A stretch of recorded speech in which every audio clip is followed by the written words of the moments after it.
Morning class, welcome back to Maples YouTube channel. और आज हम पढ़ेंगे chapter 4 that is ratio analysis. इसका डिस्कस करेंगे हम थ्योरेटिकल कॉन्सेप्ट, न्यूमेरिकल्स आगे की वीडियोस में हम देखेंगे। तो ratio analysis is the process of studying financial statements by using ratios on the income statement and balance sheet of a business entity so that meaningful conclusions may be drawn in respect of operating performance and financial soundness of an enterprise। Means हम company का जो balance sheet और profit and loss statement है उस पर ratios को use करते हुए कंपनी की फाइनेंशियल परफॉर्मेंस का एक मीनिंगफुल एनालिसिस उससे करते हैं। Ratio analysis is an analytical tool for studying the financial statement both vertically and horizontally. तो ये टूल है हमारी, हम वर्टिकल और हॉरिजॉन्टल दोनों तरह का स्टडीज़ में कर सकते हैं।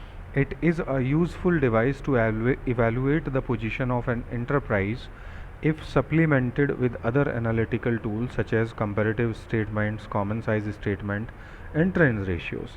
comparative statement और common size आप ऑलरेडी पढ़ चुके हैं। ट्रेंड एनालिसिस हमारे सिलेबस का हिस्सा है नहीं। तो in simple words ratio analysis हमारी जो अंडरस्टैंडिंग है उसको ज़्यादा क्लियर बनाती है।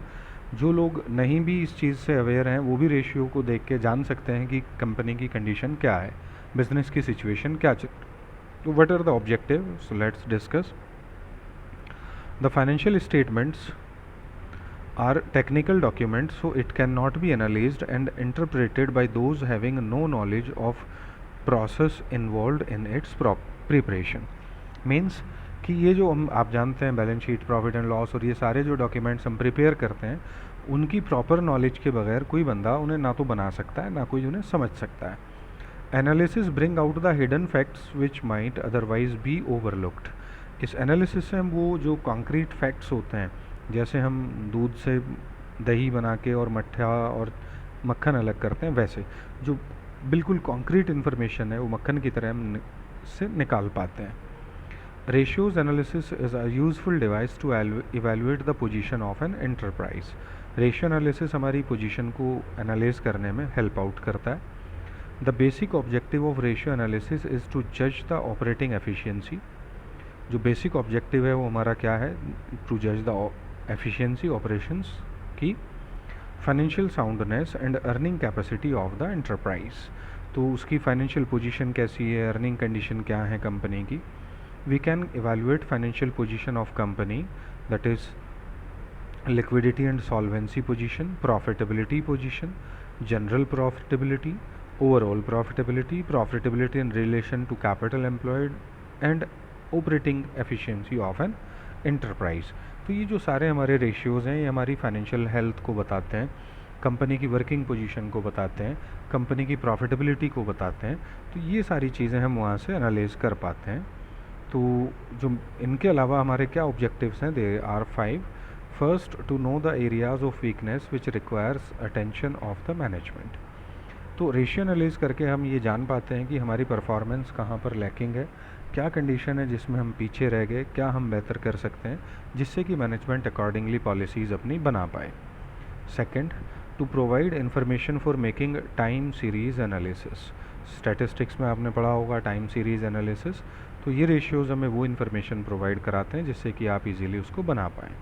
Third, to provide information for making inter firm comparison either with the industry standards और with the best firm in the industry.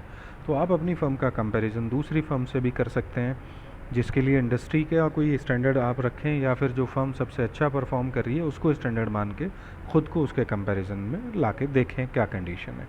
Fourth one, information derived from ratios analysis can be used for making useful projections for future। whatever the trends, whatever the present performance we are having, उसी को देखते हुए आप future से related अपनी conditions को estimate कर सकते हो, उसके प्रोजेक्शंस आप लगा सकते हो, अंदाज़ा आप लगा सकते हो।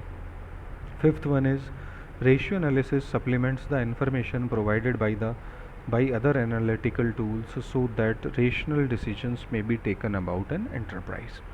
तो रेशियो एनालिसिस से जो इन्फॉर्मेशन हमें मिलती है बाय यूटिलाइजिंग अदर टूल्स हम उसके साथ बेहतर रिजल्ट्स हम डेराइव कर सकते हैं वहाँ से। ये हमारी स्थिति है। अब थोड़ा सा लिमिटेशंस पे बात कर लेते हैं, कुछ ज़्यादा है नहीं क्योंकि थ्योरी रेशियोज़ की आती है नहीं। First one is false result. तो जो रिज़ल्ट्स हैं हमारे, इट इज़ नॉट, अगर वो करेक्ट नहीं है और अगर जो पर्सन, जो बंदा कैलकुलेट कर रहा है उसकी इंटेंशन रॉन्ग है, तो वो रॉन्ग आपको डेटा प्रोवाइड कराएगा। और जो रेशियो आपको इन्फॉर्मेशन देंगे on the basis of that false और misleading information, that will be false and misleading. ठीक है, इन्वेंट्री आपने ओवर वैल्यूड कर ली, इससे प्रॉफिटेबिलिटी बढ़ जाएगी। Second, results are not comparable if accounting results are not comparable if accounting concepts and conventions are not followed consistently by the firm। अगर जो firm हम स्टडी कर रहे हैं, जिसका डेटा हम स्टडी कर रहे हैं, अगर वो प्रॉपर डेटा और जो रूल्स और रेगुलेशंस हैं, अकाउंटिंग कन्वेंशंस हैं, if they are not following them, तो जो डेटा है, जो रिजल्ट्स है, that will not be appropriate, वो सही नहीं होगी। Third one is results are not comparable if different firms are following different accounting policies. Last chapter में भी हमने लिफो फीफो हीफो को डिस्कस किया था। तो एज अ रिज़ल्ट अगर अलग अलग कंपनी का इंटर फर्म जो कंपैरिजन हम करने वाले होते हैं, वो पॉसिबल ही नहीं होगा अगर डिफरेंट फर्म्स ने, डिफरेंट कंपनीज़ ने जो टूल्स ऑफ एनालिसिस हैं या मेंटेनिंग अकाउंट्स हैं वो डिफरेंटली यूज़ किया है। कोई डेप्रिसिएशन स्ट्रेट लाइन मेथड पे कर सकता है, कोई डिमिनिशिंग बैलेंस मेथड पे डेप्रिसिएशन चार्ज कर सकता है, तो वहाँ पर ये चीज़ें फेल हो जाती हैं। Fourth, effect of price level change. The comparability of accounting ratios is adversely affected by price level changes. It is an inherent limitation of financial statement as they are prepared on the basis of historical cost। हमें पता है कि accounting जो data है हमारा वो 100% historical coast concepts पे ही टिका हुआ है। तो अगर हमारा प्राइस लेवल चेंज हो जाता है तो हमारे जो रेशियोज़ वगैरह हैं वो सब किसी यूज़ के नहीं रहते और वो हमारे लिए कोई फ्रूटफुल रिजल्ट प्रेजेंट नहीं करने वाले। Fifth, different meaning are put on different terms. The elements of income statements are not well defined. Some firms consider their profit as profit before interest and tax. Other are as profit after incomes and tax. Even others as profit after interest and tax, etc. Thus, ratios worked out will not be comparable in such cases. One must therefore ensure that same meaning of profits has been taken by all the firms under study before using ratios और accounting ratios. यानी कि जो standard हम लेके चल रहे हैं वो बाकी सारी फर्म जिनको हम कंपेयर करना चाहते हैं, या तो उन्होंने भी same results, same tools use किए हैं, सेम टर्म्स यूज़ किए हैं, अदरवाइज़ हम उन्हें अपने अकॉर्डिंग सेट करेंगे, तभी हम उसको कर पाएंगे। Last is ratios are misleading in the absence of absolute data. Ratios are meaningless if they are detached from the details from which they are derived. They are means to reach conclusion and they are not conclusion in themselves. तो जो data हमारा, हमने जिससे ये ratios calculate किए हैं, अगर वो डेटा हमारे पास नहीं है तो we are not getting the exact और clear cut picture of the affairs. This was the chapters concepts. Thank you. With the videos of numerical we will be back. Have a good day.